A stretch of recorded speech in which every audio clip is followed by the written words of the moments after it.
আসসালামু আলাইকুম রহমতুল্লাহ। Dear viewers, আশা করি আল্লাহ তাআলার রহমতে অনেক ভালো আছেন। তো আজ সি প্রোগ্রামিং এর ক্লাস 11। তো আজ আমরা ডবল টাইপের সীমা এবং ডবল টাইপের পরিপূর্ণ ব্যবহার দেখব। তো চলুন শুরু করা যাক।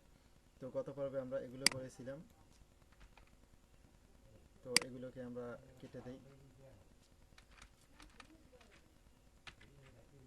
তো আমরা ফার্স্ট অফ অল ইন্ট টাইপের একটা ভেরিয়েবল নিলাম, a ইকুয়াল 2.5,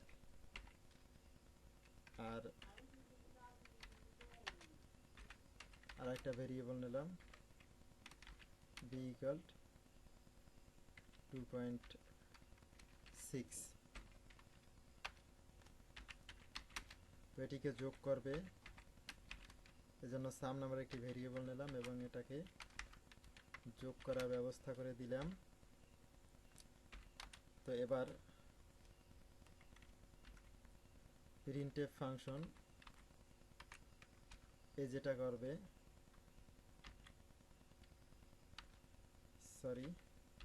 সামকে প্রিন্ট করবে। তো আপনারা অবশ্যই শেষে সেমিকোলন দেবেন, এটা দিতে ভুল করবেন না। এবং রিটার্ন 0। তো এবার দেখি আমরা কি অ্যান্সার হয়। তো দেখুন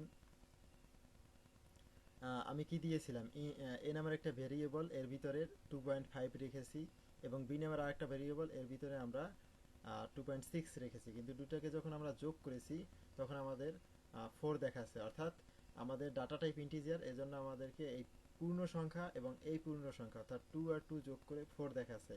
কিন্তু পরে যে আমরা 0.5 দিয়েছি, অর্থাৎ 2.5 আর 2.6, এতে আমাদেরকে অ্যান্সার আসার কথা 5.1, কিন্তু সেখানে 5.1 না এসেছে 4। তো এটা কেন হয়েছে? এই সমস্যার সমাধান করার জন্য বিজ্ঞানীরা আরেকটা ডাটা টাইপ আবিষ্কার করেছেন, কম্পিউটার বিজ্ঞানীরা, সেটা হচ্ছে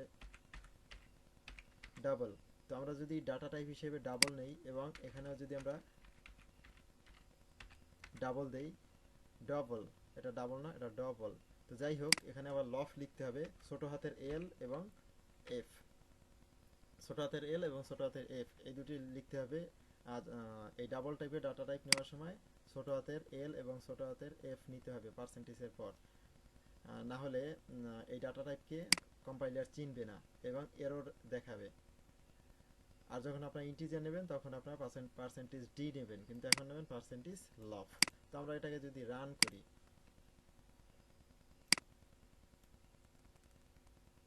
সরি, আমাদের এখানে একটি ভুল হয়েছে। সেটা হচ্ছে আমাদের এই যে যোগ করার যে আমাদের ভ্যারিয়েবল, সেই ভ্যারিয়েবলকেও ডাবল দিতে হবে, এটাও ডাবল দিতে হবে। এবার আমরা যদি প্রিন্ট করি, তো প্রিন্ট করলে আমরা দেখুন, আমরা সাধারণত যে ক্যালকুলেশন করি যে 2.5 এবং 2.6 ইকুয়াল 5.1, তো এখানেও সেই 5.1 দেখানো হয়েছে যে এর মান,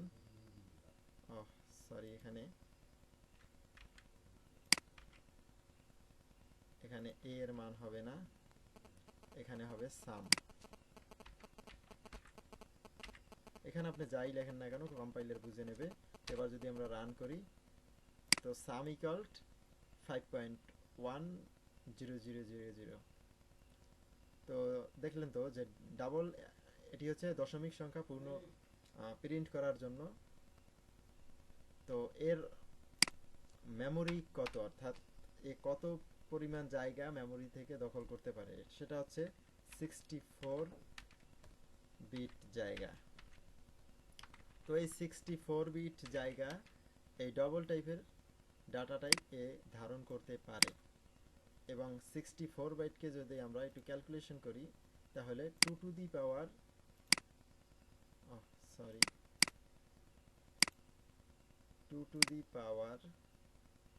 64 বিশাল এক সংখ্যা।